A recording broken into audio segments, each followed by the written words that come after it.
क्या आपने कभी सोचा है कि सिर्फ 25 साल का एक लड़का पूरे प्रदेश की सरकार की नींद उड़ा सकता है? एक ऐसा नाम जिसे पकड़ने के लिए पुलिस को अलग स्पेशल फोर्स बनानी पड़ी। एक ऐसा अपराधी जिसके पास AK-47 थी, जबकि पुलिस अभी पुरानी राइफल से डर रही थी।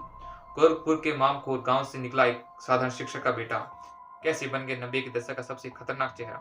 कहा जाता है उसने बिहार के मंत्री ब्रिज बिहारी प्रसाद की हत्या की और खुफिया रिपोर्ट में उनका नाम जुड़ा तत्कालीन मुख्यमंत्री कल्याण सिंह की कथित सुपारी से। क्या यह हिम्मत थी या सिस्टम की नाकामी, या फिर अपराध का वो दौर जब कानून से एक कदम आगे चल रहा था श्री प्रकाश शुक्ला। आगे बढ़ने से पहले हमारी आपसे गुजारिश है, डगरा न्यूज को सब्सक्राइब कीजिए ताकि ऐसे ही न्यू अपडेट आप तक आते रहें। आज की कहानी सिर्फ एक गैंगस्टर की नहीं, एक कहानी उस टकराव की जहां आमने सामने थे एक 25 साल का लड़का और पूरा सिस्टम। और यकीन मानिए, अंत फिल्मी नहीं था, हकीकत उससे भी ज्यादा खौफनाक थी। साल 1990 का दशक, ना मोबाइल सर्विस लाइंस मजबूत, ना डिजिटल ट्रैकिंग, ना सीसीटीवी की भरमार, और इसी दौर में गोरखपुर के मामखोर गांव से निकला एक लड़का अपराध की दुनिया में टेक्नोलॉजी अपग्रेड लेकर आता है। नाम श्री प्रकाश शुक्ला, उम्र सिर्फ 25 साल, लेकिन खौफ राज्य स्तर का।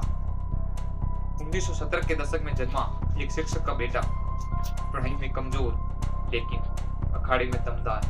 कोई सोच भी नहीं सकता था कि पहलवानी सीखने वाला ये लड़का एक दिन खूनी रणनीति का मास्टरमाइंड बन जाएगा। साल 1993 कहानी मोड़ लेती है बहन से छेड़छाड़ करने वाले युवक की हत्या। पुलिस रिकॉर्ड के अनुसार यही उसका पहला बड़ा अपराध था। उस दिन के बाद घर छूटा, कानून से दूरी शुरू हुई और अपराध की दुनिया में एंट्री। भागते भागते वो पहुंचा बिहार, जहां उस दौर में बाहुबली राजनीति और अपराध साथ साथ चलते थे। जहां उनका नाम जुड़ा सूरजभान सिंह से। रेलवे ठेके, कोयला कारोबार, रंगदारी और धीरे धीरे हथियारों की दुनिया। 90 के दशक में यूपी पुलिस के पास पुरानी 303 राइफलें थी।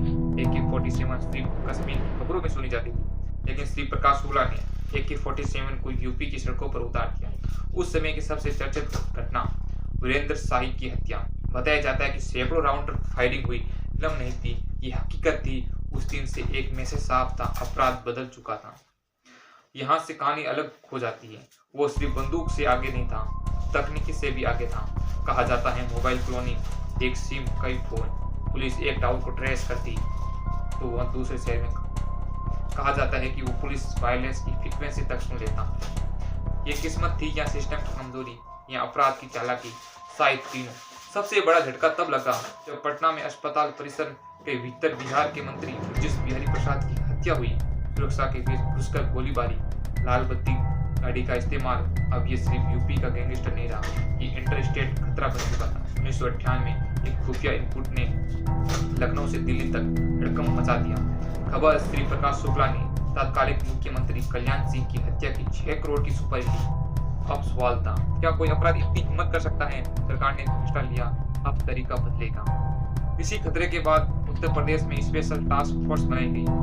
मिशन का नाम ऑपरेशन श्री प्रकाश शुक्ला, जिसे अंदर खाने ऑपरेशन बाजूका कहा गया। यह सिर्फ एक गिरफ्तारी नहीं थी, ये सिस्टम और एक अपराधी की लड़ाई थी।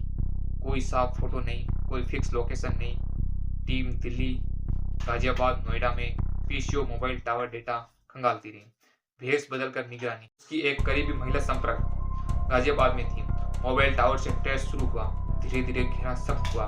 22 सितंबर 1998 गाजियाबाद वसुंधरा दोपहर में इनपुट मिला कि नीली कार में वो आने वाला है। घेराबंदी, रुकने का इशारा। पुलिस के मुताबिक उसने फायरिंग शुरू की। जवाबी कार्रवाई हुई। 25 साल का वो नाम जो पूरे प्रदेश में डर का प्रतीक था, वहीं ढेर हो गया। कार से मिले मोबाइल फोन, डायरियां, विदेशी हथियार। कुछ लोगों का कहना है कि वो गरीबों की मदद करता था, शादियों में पैसा देता था। क्या अपराध से कमाया पैसा समाज सेवा बन सकता है? अपराधी अक्सर रॉबिन हुड इमेज बनाते हैं ताकि पनाह मिले, चुप्पी मिले, सपोर्ट मिले। 22 सितंबर 1998 गोलियों की आवाज थम गई, लेकिन एक नाम इतिहास में दर्ज हो गया।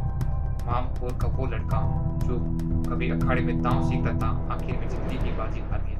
और पीछे छोड़कर एक सवाल, क्या एक फैसला पूरी जिंदगी बदल सकता है? कहते हैं इंसान अपने फैसलों से बड़ा बनता है, लेकिन गलत फैसले उसे बड़ा नहीं, बदनाम बना देते हैं। श्री प्रकाश शुक्ला 25 साल में मशहूर हो गया, लेकिन इज्जत से नहीं, खौफ से।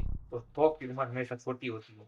ये थी कहानी 90 के दशक के उस नाम की जिसने सिस्टम को चुनौती दी। लेकिन सवाल ये है, क्या वो सच में मुख्यमंत्री की सुपारी लेने वाला था या कुछ बातें आज भी फाइलों में दबी है? आप क्या सोचते हैं कमेंट सेक्शन में ज़रूर बताएँ।